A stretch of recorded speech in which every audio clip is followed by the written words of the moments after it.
Do bad things happen to good people? Do good things happen to bad people? Or a little bit of both?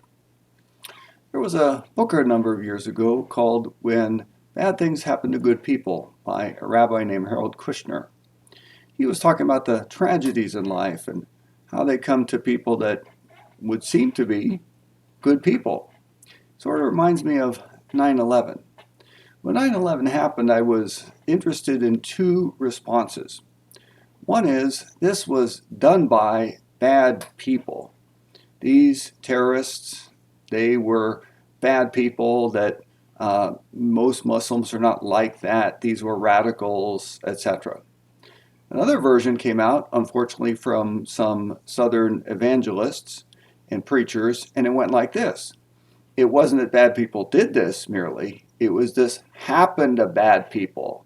And oh, these people in New York City, they were really bad people. So tragedy was time to lift up a moral scorecard. Bad people doing things, bad people receiving things.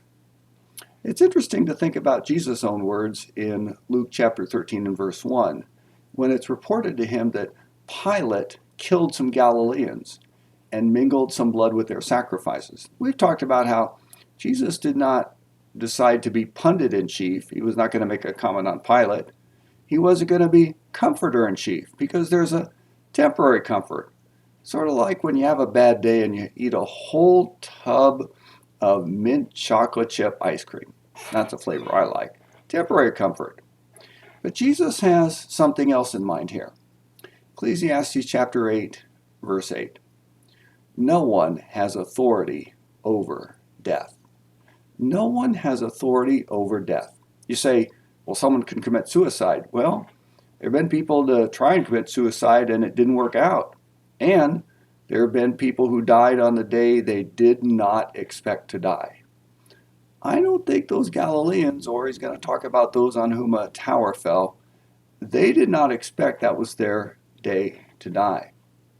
So maybe instead of a moral scorecard, maybe instead of asking, do bad things happen to good people or good things happen to bad people, maybe there's a different approach to take, a different lesson.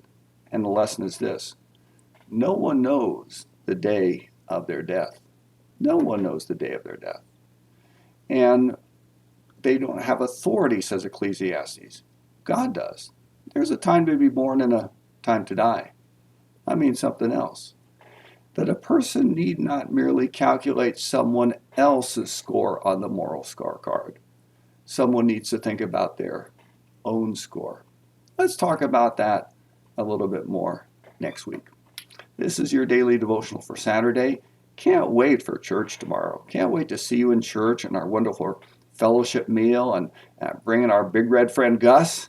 And we'll have a great, great time together in the Lord. New series I'm going to be starting to preach on freedom in the Spirit. Hope you're doing well. Hope you'll seek first the kingdom of God and pray for the church and pray for me. And I look forward to seeing you tomorrow. God bless you as you serve Him today.